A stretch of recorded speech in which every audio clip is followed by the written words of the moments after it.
Hey everyone, welcome to the Coffee People podcast, presented by our friends at Roastery Coffee Packaging. You can find them online at roastery.com. Thank you for being here today. I'm your host, Ryan Woldt. You can follow or subscribe to this show wherever you're listening, but you'll only find the best bonus context, links, recaps to this episode on coffeepeoplepodcast.com. That's coffeepeoplepodcast.com. Please subscribe. Our guest today is Arda Barlas. He's the owner-operator of Boxx Coffee Roasters in the downtown LA Arts District. LA, in case you were wondering, is short for Los Angeles, California. Boxx Coffee's original location is way over on the other side of the globe in Istanbul, Turkey. Arda joined into the already established company in 2021 as a partner, which gives him a unique perspective. It comes up on the show, but Arda and I ran into some technical difficulties. We ran into a lot of technical difficulties getting going. It was a challenge, which is why today's episode is primarily audio only. I'm glad we worked through it, though, because I learned quite a few things that I'll take with me into the future. In particular, one important one about Turkish coffee. Unfortunately for me, I've already run out of the coffees Arda sent me to sample from Boxx Coffee Roasters. This cup I'm drinking is still pretty good. And I hope that you've got a full mug of drip or a latte, a cold brew, cappuccino, some other style of coffee that you enjoy to drink while you listen to this episode of the Coffee People podcast featuring Arda Barlas of Boxx Coffee Roasters. Cheers.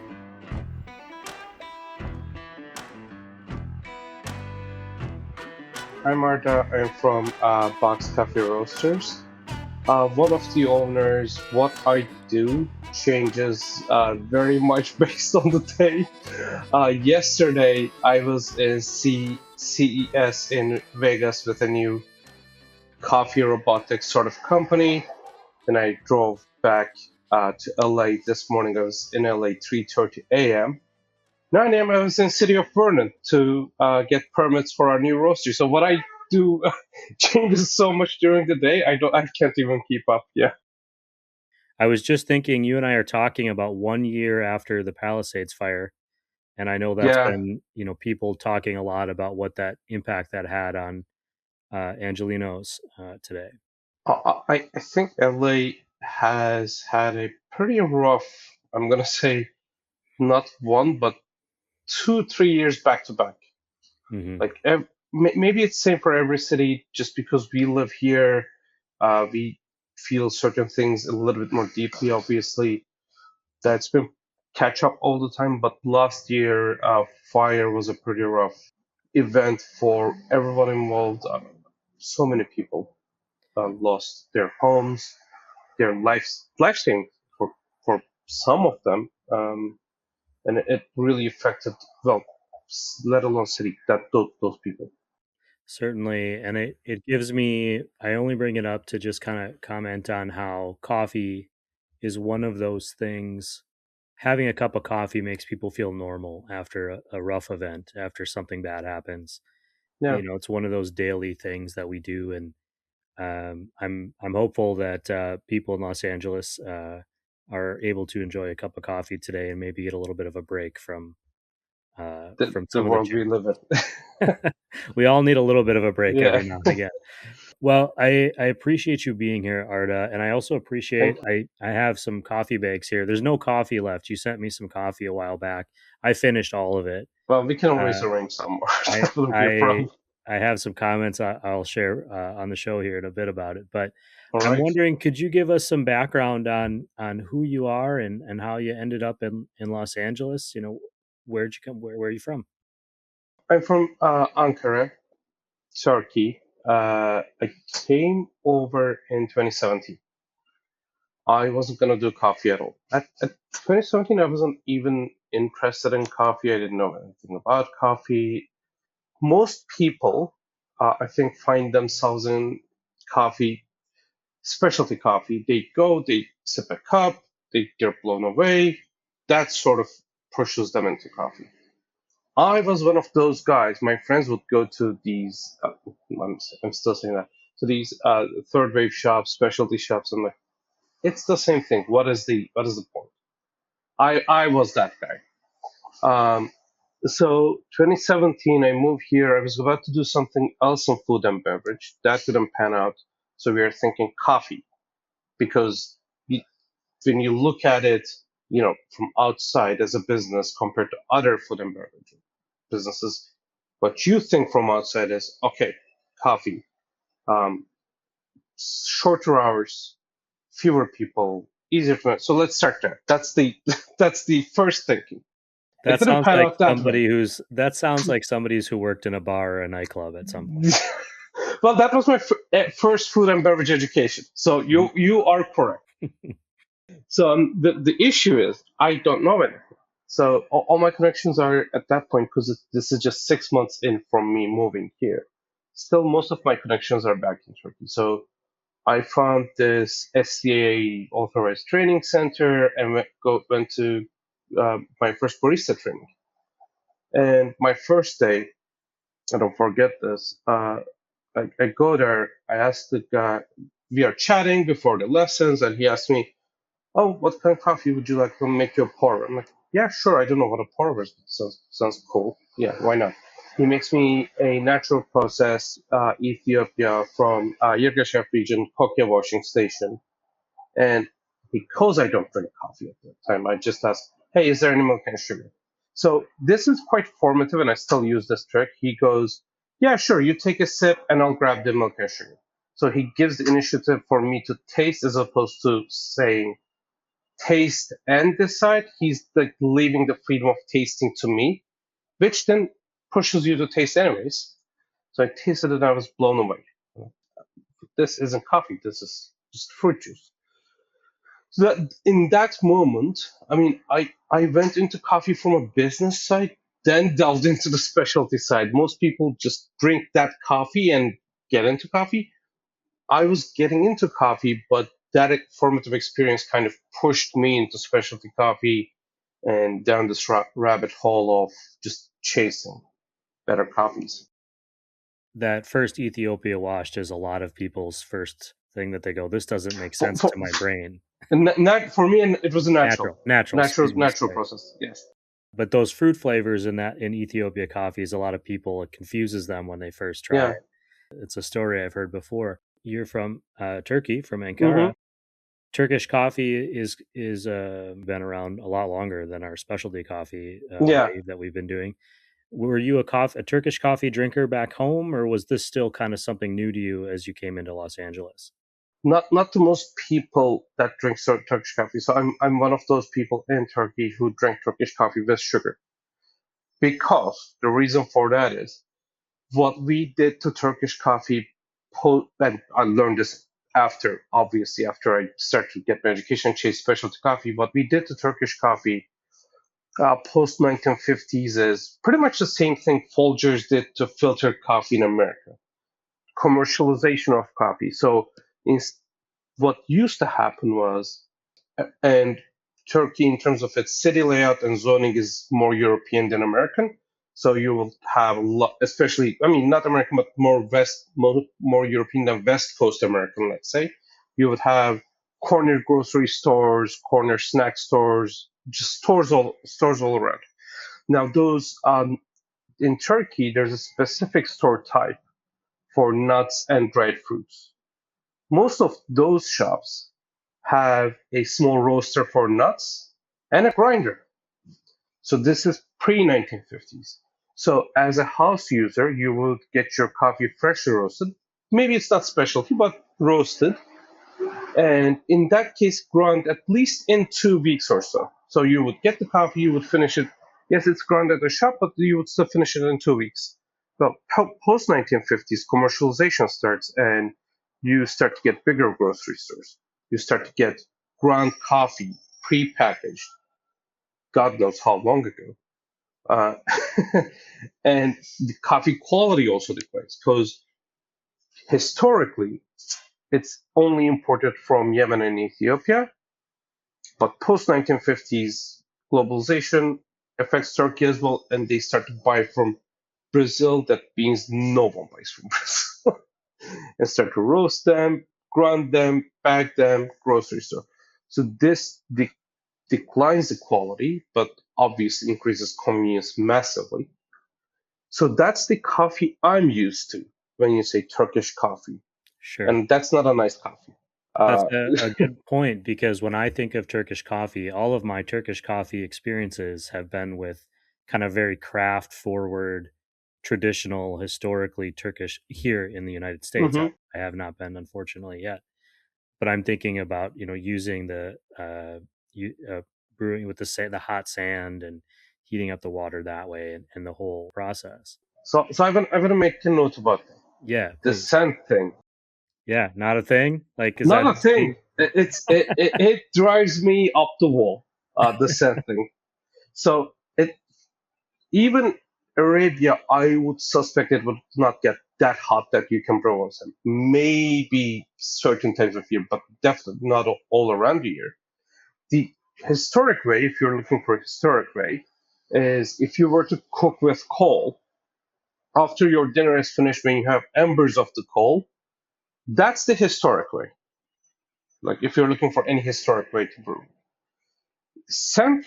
Turkey is not even that hot. Hey, I'm just saying. I mean, all of my experiences are in Southern California, so Yeah. coffee. So, or maybe New York once But or but twice. but this whole scent thing did originate from Turkey. But it is a gimmick. It's maybe 10, 15 years old. But it is a gimmick. It doesn't improve brewing. It's not historic. It doesn't have any authenticity. So it just drives me up the wall that this is the way it's known. This is why I do this show, because now I know this, and I can pass that word along. But if anyone wants to brew good specialty Turkish coffee, literally type specialty Turkish coffee, Turgay Yıldızlı, who I believe is, I forget the year, but he's 2013 or 2014, should be then, is World Jazz Favorite Champion. He has a website dedicated to brew this method. Just use his equipment, and you can buy whichever coffee you want, grind it super fine, and brew it in a jezve or ibrik, whichever way you want to call it, and you would have a really nice Turkish coffee. So you start thinking about coffee as a business. You Mhm. fall into this love, this. You taste the coffee, and it changes maybe your perspective a little bit. But Absolutely. business is still part of it. How do you get to Boxx Coffee, BOXX? So that came from a connection.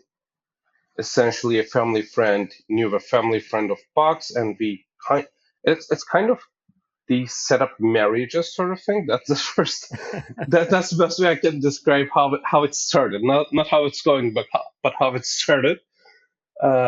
So they say, a friend of our family says, "Hey, there's this guy in LA who wants to do this," and their friend says, "Yeah, why not?"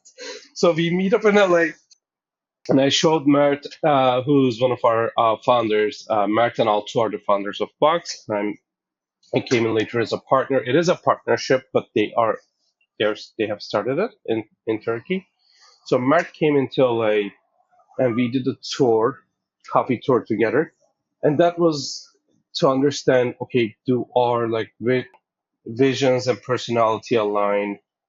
Then do we enjoy tasting the same things? Because we are both in coffee, we know we might still be great people, but if I like an Arabic naturals and co-ferments, and if he likes washed canyons, that's our coffee vision. That doesn't really. I mean, you can like both, but not to the same extent. You will have a favorite eventually, but our favorites matched, sort of. So that's what we were trying to see, and I think we were looking at each other as a person, so that matched, and that's kind of how it started to. Obviously, that's just the start. Then you start working on it and work on the projects and see if your business visions align. That's it. Hey, thanks for tuning into the Coffee People podcast. Our show is presented by our friends at Roastar Coffee Packaging. You can find them online at roastar.com. They provide high-quality, affordable packaging for coffee, tea, snacks, and more. I thank them for supporting Coffee People, the show, and Coffee People, all of you. They also offer low minimum quantity orders, which makes it easy to create customizable packaging for your company. Check out roastery.com. And now, back to the show. And just to clarify for anyone listening, there's a Boxx Coffee in Turkey, Istanbul. in Yeah. Istanbul, and then you have Boxx Coffee LA in Los Yes. Angeles. Beyond just that your tastes align with your co-owners, the original founders, you have different drinking audiences. Do you find overlap in the Los Angeles community and what they like and what they're drinking and what you're selling to them and the Istanbul? Or are you saying, hey, no, we're going to do what we do and what we like and present it to you? Exactly. That's the second version is what we did. So, I mean, you think about that. Here's what I think for not just for coffee, pretty much for anything, food and beverage. Let's say there's a scale of 1 to 10, right? Mm-hmm. Now, 1 to 3 will be universally hated by everyone. 3 to 8 is pretty much subjective. Okay, if I like a certain thing, I might be tolerant towards a 3.5, and if you don't like that thing, you might really hate that. But if it's 8 to 10, if you do something well, really well, even if that's not maybe your thing, you won't hate it. So our idea was, we know who we are. If we try to chase every single trend, first of all, you'd never know what the trends are going to be until they emerge. And when they emerge, it's already too late because you're at the peak of that, and it will start to decline anyways. So you'll both lose yourself in the process. You'll keep chasing the perception of a customer that you don't have any idea what it's going to be. So it just didn't make any principle, like it doesn't make any sense in principle. It doesn't make any practical sense for us to try to guess what the customer wants. Sure. But if you keep doing your thing, you might build a community, you might build a base around what you do, which is what we try to do. Well, and beyond, you have roasting, you do wholesale. You also have a location in the Arts District in downtown LA. Yes. One of the things that I noticed when I was kind of just looking up the cafe and reading a little bit about what you do there seems to be a focus on, I'd say, call it coffee cocktails, like creating an experience around a cup of coffee or a drink, even beyond just a black coffee. How does the location version of Boxx represent what you guys want to do? And how have you made that part of the coffee community? Because LA's coffee community, I think, is a lot more expansive, but there's a lot of great talent. I know you guys have hosted some competitions and events, and it's concentrated in that Los Angeles area. In terms of location allowing us what we do, first of all, I think to do anything successful, you need people, like local people living in the neighborhood. Because if you don't, it becomes really hard to have a sustainable and long-lasting impact with what you're trying to do, because it's just luck. However, if you have a lot of local residents, with enough perseverance and work, you might beat being lucky or unlucky. So we try to, from day one, we said, okay, no syrups. That was the one thing we really fixated on, because, and it shouldn't come from a place of no syrups, but nothing else. Like, we always had, okay, we have 6 pour overs and 3 espressos and 2 cold brews. So what can we do? And whenever you come into the shop, one of the first things you'll hear, if we understand from the way you feel inside the shop, it's your first time or through your questions, you'll get tasters. Today's drip, cold brew, and Oji drip, which is the Kyoto style cold brew tower. You'll get tasters of those, and from your reactions to those, we will say, okay, you're more this type of coffee drinker, so you might enjoy this. So the no syrup thing has to tie into a functional place. It can't be just no syrups. but no syrups because there's a lot of value and flavor variety that we can find something for you. I'm not sure if I answered your question, but I kind of went into my own answer. You're leaning into a part of it, and I think where maybe I went too far, where I was getting confused is Mm. I was reading about how you had this coffee drink program through the fall. Oh, monthly drinks, the new stuff. So how do you go from like we're sticking with these pure flavorful coffee into a program like that? And I think just having, even from your comment before, like what you're describing to me is how I would run a cocktail bar or a beer Mm. bar. You come in, I offer you tasters, we work together to find the thing Exactly. that you like. And so then when you're adding with coffee, it's almost, I think it's a little harder because it's harder to keep things prepared properly and freshly for everyone that's coming in to do that. So I'm wondering how you go about that, and then how did you come about with the drink program? So first of all, batch brew or drip coffee, whichever you prefer. We prefer batch brew as a terminology. It is a very important drink to us. It has always been since day one. This is a bit of a hot take maybe, but I don't like shops not serving batch brews after a certain hour because we all know the logistics of this business. If you make a one cup sale, you'll make that cost from a batch brew. There's no secrets here. So I don't get the reasoning behind it. And it's such an easy product to keep stable, consistent, because once you have dialed in your batch brew for the day, that's not going to change. It's not espresso. Once you have your grind size and your recipe ready, it's ready. Like you can keep it stable and good all day as long as you're discarding in the time limits. Cold brew, it's already a big volume drink. So once we prepare it, we have maybe 36, 40 liters, depending on the recipe we are using for that specific bean. So that's not hard. Kyoto style cold brew, orgeat drip is the only thing because it's such limited quantity. It might run out. And if it runs out, I have two drinks for you to taste. And that's kind of enough for me to get a feel because we don't have, at least for us, we use our pour over coffees in these drinks. We don't have a dedicated, I don't want to say this, but low cost batch brew of bean that's sitting on the bar just for that. No, I want you to taste the good beans because once you taste that and if you like it, you might say, well, I really enjoyed this. I Now you kind of start to understand what you enjoy and what you don't enjoy. That makes you appreciate coffee more.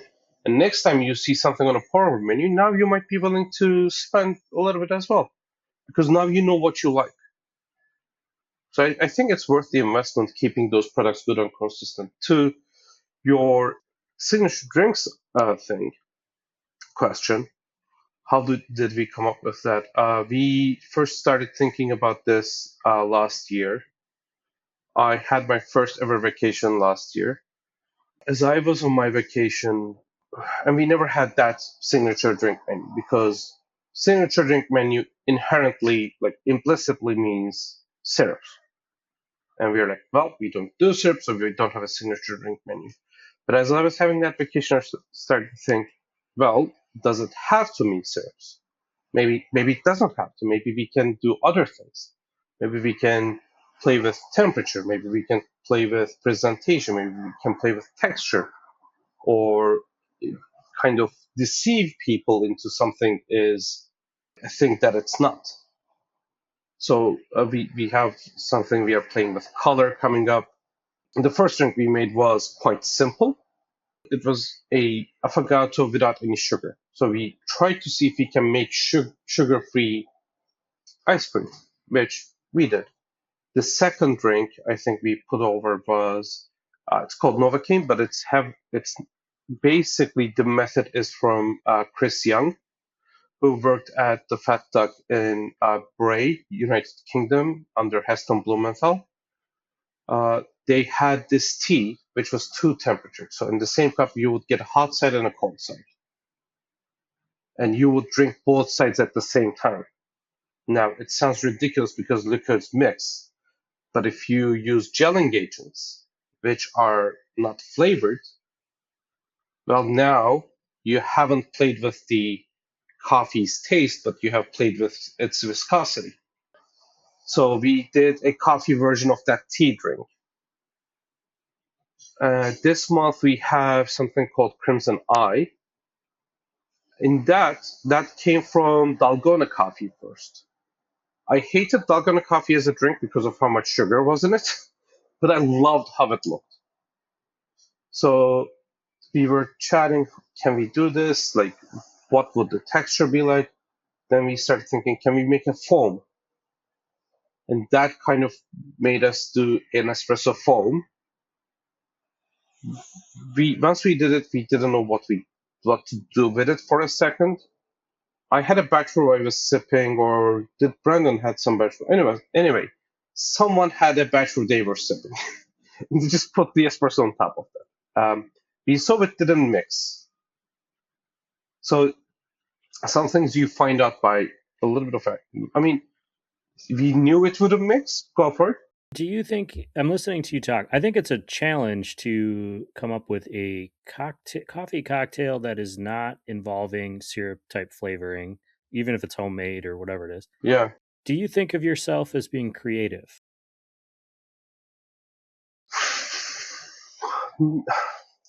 Not in an artistic way. I don't. Artistically, I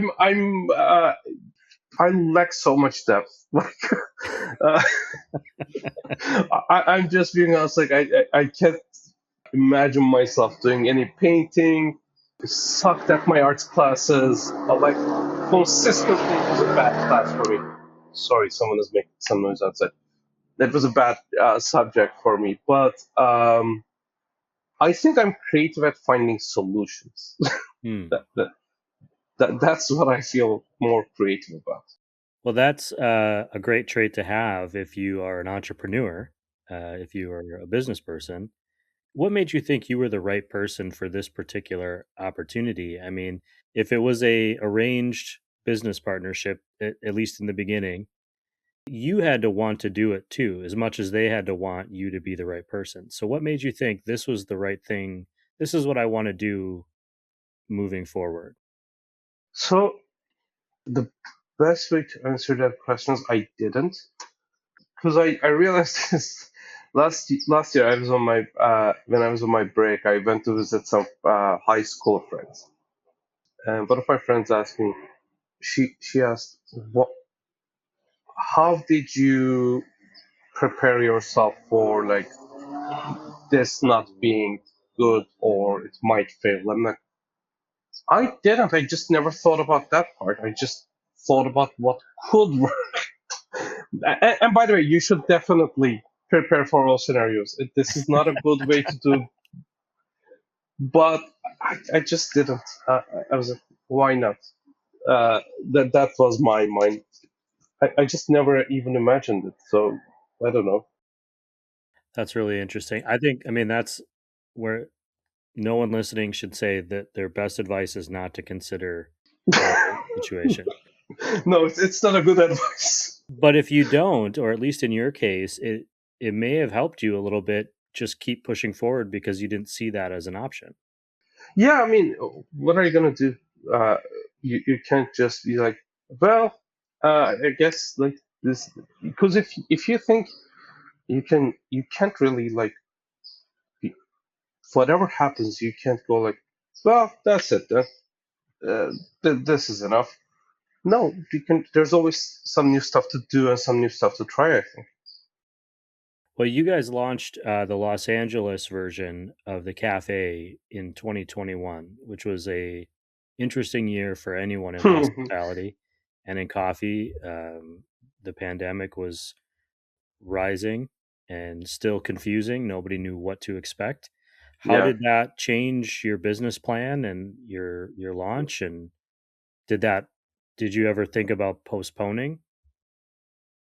I mean, we couldn't postpone more even if we tried. From start of construction to opening, it took us 21 months. So I don't know how long we could have postponed this.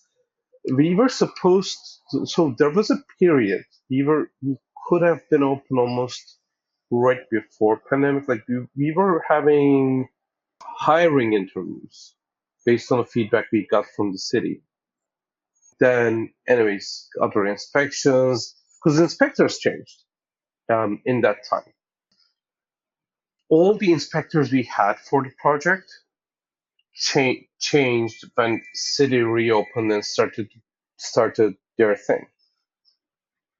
So it changed everything, but we opened in the middle of pandemic, so I can't even remember what it changed apart from, obviously the masks, hygiene, sanitation, social distancing, all that stuff. But we didn't open pre-pandemic, so we never knew what it was like I mean, I knew as a customer what it was like pre-pandemic Los Angeles, but not as an operator. I didn't know what it was like. I've always wondered, and I think we won't know for a while, but people who did open like you did during the pandemic, if one, it made you be more business smart because there was so little room for error. And two, if does it seem easier now that we're at least not in that era of the pandemic? I mean, compared to that time, yeah. But going back to beginning of the chat, the I don't think it gets easier in LA than here, if I'm quite honest. Like every year, there's a new thing. This year, everything was going well, and I don't know if we have any room for political discussion on the podcast, Sure, of course. but ICE agents start to show, and all of a sudden things get weird. Then, for literally 4 0, because I'm saying this, I want to clarify something. I'm in Arts District. I'm in downtown. My home is also in downtown, so I'm very familiar with all the protests that was going on. Protests were happening literally under my balcony, with zero need. Um, National Guards come in, and that enrages everyone because why? Because why would they ever come? And all of a sudden, they declare downtown. What was it? There was a curfew in downtown. Now, I'm sure it's well intentioned, but it's incompetent at best. Here's the reason: if you are not familiar with an area, because if you don't go there every day, if you hear there's curfew, your first perception is, well, there's trouble, there's something wrong there, I shouldn't go there. Whereas nothing was happening. Hmm. The only thing that happened, I think, on Broadway, this happens at every protest for some reason. As an expat, I don't get the reasoning, but again, I'm never going to say I'm culturally absorbed and I know everything. There is a couple stores broken on Broadway and an excessive amount of tagging. Again, I don't understand tagging, but that's just me as a person. Those things happened, but there was nothing that really required a curfew. People were protesting, it was fine. Yeah, that seems pretty light for downtown LA, actually. A little extra tagging here or there is it happens every now and again. I Yeah. think what I'm hearing from you is that uh, this manufactured chaos was Yeah, affecting, that's a great way of putting it. Yeah. yeah, it was affecting your business Yeah. because now people don't want to come down there or they're afraid or the Yeah. news is telling them this is a scary place right now, stay away. Yeah. What do you do did you have to go to your customers or on social media and say, hey, no, like we're open, come on down, like things are okay? No, because what you don't have to reach of a city government. Like, Yeah. how many people can I reach realistically? Maybe 5,000, maybe. Once the city government declares something, unless you are an establishment, like an established historical business that literally every single person knows in the city. you don't have that big of a reach and that big of an influence. So like, it's a pointless argument to make, and it might be counterproductive as well. You might be People might think, and rightly so. I'm not blaming them if they were to think this way. Well, you're only after your sales revenue, whatever. Well, it's partially, by the way, but also not. Like there was not much going on. It was a very peaceful protest. Hmm. Do you think that you have to go into 2026 or Mm. into the future of your business accounting for how politics are impacting you more than you would have before? It's not something I used to think about when I was running a restaurant, but this year you've had protests in LA, in major cities in particular. Certainly up here in the Pacific Northwest in Portland, Hmm. there's been a lot of talk about the situation, which Portland has been quite lovely in all of my visits this year. It's an amazing city. And you've had tariffs coming in where there was Yeah, I unexpected was gonna things say. impacting your business. Is that something that you and your partners are talking about? Like, what's going to be the thing this year, or do you say no? We just got to run our business the best we can, the way we always have, or is that something that you're actually going to have to start accounting for in your business plan? I think you, I think you can only account for it when things are predictable. When things are not predictable, you can't really account for it. Hmm. And I think it's been very unpredictable in the last couple of years. Does that make you more cautious then? Yeah, because if you can see more clearly, you can take more risks. If you can't see more clearly, you're going to be more risk averse in your decision making. Mm. And essentially, the only thing you do is price for danger rather than price for prosperity. That's a really interesting way to say that. I like that. Price for danger, not prosperity. I do this thing with Roastar Coffee Packaging. They're the sponsor of Mm. this show, and they're always encouraging us to find ways to help other people who want to join the industry or join business, become entrepreneurs. You joined a business that existed. Now, you joined Mhm. it in a way that's unique because you were in an entirely different location as Mhm. the original business. I'm wondering if you have any advice for somebody who is considering buying into a business or joining a business partnership as far as fitting your vision into that or adopting, some of theirs into yours. Much like any relationship, I think it helps a lot to understand what you're getting into first. I really like my business partners. I would say we have a good relationship, but at the end of the day, okay, how should I put this? Is there is friendly feelings. You spend time. You are friends, but you are business partners. And business partnership is in ways I think really akin to probably the most akin thing to. I'm not married, but I've been hearing it. It's a lot akin to marriage. And I've heard a great quote the other day. Someone's grandma told them, "You had good decades, you have bad decades." So just being calm helps. Like, is there a problem? Maybe, but just be calm about your problems and don't make them bigger than they need to be.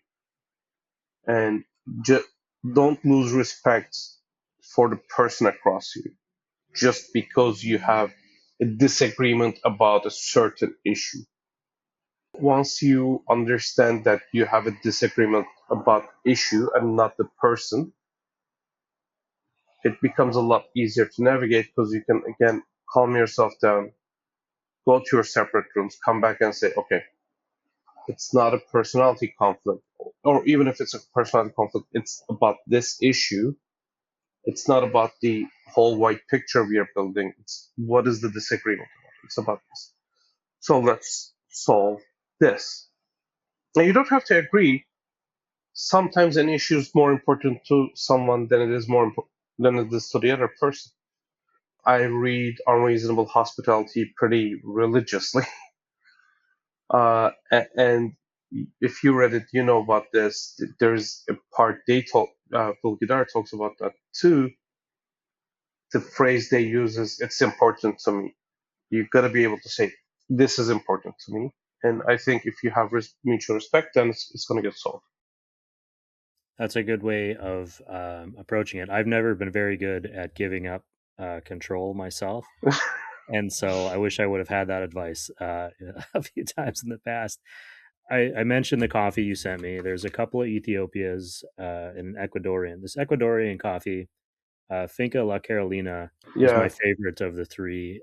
Some of the notes that I made were just how mellow the acidity was. And I noticed that kind of across the board, the grapefruit flavor and very smooth. And I had intended on saving some of it to have when we chatted, and I couldn't do that. I finished it. So thank you very much for sending it. You're welcome. I'm It's great to hear. Thank you.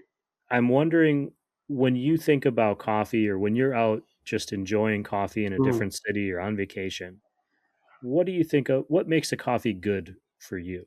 You know, mm, what makes you go, "Oh, yeah, this is a good cup of coffee." mm. Complexity and clarity more so than anything. And I think the SCA definition right now, if I'm not mistaken, specifically from the competitions, they're looking at clarity as how clear one or two notes come through, because that's like how sharp certain notes are. For me, clarity is it works in tandem with complexity. I want more flavor range out of the coffees, and they should be clear enough that I can access to couple different, not one thing very clearly, couple different things very clearly. Maybe not as strong as one, but comes in waves. But when it's hot, I should be getting something. When it's warm, when it's cold, it should be changing for the better. It should be getting sweeter as it cools down. It's fine if it starts a little bit higher acidity and if it finishes much, much sweeter than its hot form. I actually noticed that with all three of these coffees, and I'm just going to grab the other two so I know what I'm talking about. The Ecuador, and then you also sent an Ethiopia uh, and a Guatemala. And of the three, the Ecuador is my favorite, followed by the Guatemala. That's my favorite coffee of the year as well, Ecuador. Yeah, it just really was, and it brought me back because my very first coffee, kind of special coffee experience, was at a coffee farm in Ecuador. Oh, And I was there because they were did chocolate as well. I didn't know hmm. anything about the coffee, but it was it brought me back to that moment. And I think that that's one of the great things about coffee is it's kind of it helps you time travel a little bit or teleport Yeah, to you can almost go to certain places. Yeah. yeah. And I just thought that was so enjoyable, and so I appreciated it. You mentioned you went on your first vacation. Who are you? And you also mentioned you're not married, but I'll tell you, a business Hmm. partnership is very much like a marriage. Thankfully, I've been more successful in my marriage than my business partnerships. But Yeah. If you're gonna take one, you gotta take that one. Yeah. yeah, no complaints.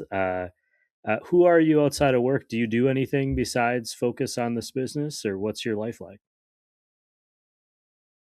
I grew up in Ankara and studied law actually, and worked for a year. Then decided to leave Turkey and come over here. So that's the bullet point stories. I do enjoy gaming as a hobby. Massive. Uh, I'm going to say football, but soccer fan. My Turkish club is one. My English club is Arsenal. I'll probably be consuming like some sort of soccer content every day. It's going to be a podcast, tactical analysis, something. I love team sports overall, and there is a lot of similarities between how you build I think, sports team. And as far as I'm talking about specialty coffee or the specialty food and beverage overall, like your high-end cocktail bars, good restaurants. I think there's a lot of similarities in terms of how those things are built. So that pattern recognition is fun. Will you be getting to any of the World Cup games? Uh, I They're I in would your love to. backyard. It's ridiculously expensive. I've been seeing some of the numbers, but uh, I've been uh, asking myself how how much is much too is too much much? to go. My Uh, I'm a baseball my baseball team is the Brewers, and they had a chance to go to the World Series. And so my wife and I were looking at our bank account going, how much will we spend just to go to what's one game? Like, what's our line? And unfortunately, we didn't get a chance to make that call. But uh, it's not often that the World Cup is in your town. And it's not, but like one thing with, and this is again, I'm gonna go into a bit of a compare and contrast thing, but the sports ticket prices here overall across the country is a little bit weird. Like you can pretty much go to your hometown, or like even if you are a fan of a super successful team, you'll be able to find a cheap ticket. At least in Turkey or in Europe, you will be able to find tickets for cheap because you have to have certain sections for certain. You can't. There will be uproar from whole fan base if you were to increase those tickets. Here, it's just I feel like being press covered. If I'm honest. You only can get some. I don't have much flow here, but like $50-$70 is a reasonable amount to spend for a sports game. Now, if you're talking boxes, super close seats, yeah, sure, that's go nuts. But reasonable seats, 50, 70, $80 is fine. $350 for some category two seats is nuts. Like I'm not buying. do you Uh, think there's taking that? Do you think there's a limit to what people are willing to spend, or is there going to be a limit to what they're going to spend on coffee, on your coffee? Uh, oh you're yeah, sure. you're serving specialty coffee. You've got price points of, in the high 20s on some of these bags. Are you Yeah. seeing a line where people are going, I think I'm tightening my belt, or I'm not going to spend over, how do you account for that? Well, I think this year it's gonna be. I thought it wouldn't be, but it might get better slightly. I didn't think, honestly, and I wrote this into one of our wholesale newsletters. I didn't think C price would go too low. It didn't go too low, but there is a trend of going down. I don't think we will ever find, and we shouldn't find, the 180, 190 C prices. I don't think we will see $2 C prices. Um, but I genuinely thought it wouldn't go lower than 4 by the end of 2026. And I think I might be wrong about this because there's a consistent trend in the last couple of months. So maybe it will decrease by itself a little bit, which would be fine. However, I think in 2 years or so, the only problem with C price increasing is it happened too drastically too fast. It should be here. It just stayed at the same spot for years, then just took off. Right. More gentle increase would have been appreciated. Yeah, I mean, I think most of the specialty roasters I speak to generally are paying above the Oh lower yeah, C. I mean I'm not paying that, but that's a Right, they're reference paying more point. than that, but as a reference point. Yeah, But to your point, there was a definite drastic uptick very quickly that yeah, for people that weren't building their businesses around that sort of higher price point, it yeah. was shocking. But the medium to long term benefit I think is So blends, it doesn't affect really good coffees or good coffees all that much. It only affects blends really. Your washed Kenya pricing hasn't changed drastically. Your washed Ethiopia price changed a little bit, but not too much. Blend prices are changing. So medium to long term effect, and I've seen this with a couple clients. They were like, "Well, I might as well get the coffee I like because now there's not that much of a difference." Sure. That's interesting. I wouldn't have thought of that. I'm not in your position though, so Arda, I really appreciate you've spent an hour talking with me, and we've spent a little bit more time getting to this Technical point of difficulties, technical yeah. difficulties. Did I miss anything that you want people to know about Boxx Coffee? Anything in particular, if they're going to be in LA, or anything you'd like to share that I didn't ask about today? Hmm. Well, talking about pricing, we made a step. I think uh, everyone will make, I don't know, next 1 or 2 years that I'm curious to see how it will result. So we remove taxes and tips from customer side. Everything is one price now. I'm saying this because as an operator, I'm sure other operators are aware. Ever since COVID, I think tips are on the decline. Tip fatigue is very much real. So people have been complaining, well, just pay your employees then. Yeah, sure. Why not? Uh, Everyone wants to do that. So we decided to say, okay, let's take you up on that offer. Uh, but jokes aside, like I believe this is the place we are going to, and I think it provides a much better experience in terms of your how you come into a coffee shop. Because we are so often thinking $6, but it's really, is it six? Is it nine? Is it whatever? Now you know. So I do like that peace of mind. Did you, when you made that decision, did you adjust pricing to accommodate? Oh Uh, yeah, yes, I absolutely. assume there has to be. That's the trade-off. Is people don't tip, but they Yeah. start. So, do you have a lot of education for new customers then as to why your price points might be more than your neighbor Oh, who is I think it is still very competitive. Like it is still pretty much in range with our neighborhood. It's not excessively high. Well, there's a couple places it's low. There might be a couple places that might be 25 cents high, but it's not ridiculously high. sure? Yeah, that's really interesting. I think it's a good challenge for anyone. I've done that math of making a place tip free, Hmm. and the roadblock was always um, how do we get enough of our customers to understand that's why we're doing a price change. Yeah. And I think there's always a little bit of friction, even if they think it's the right thing to do. When they were paying $3 and now they're paying four, and then Yeah. five. So you always have to explain that.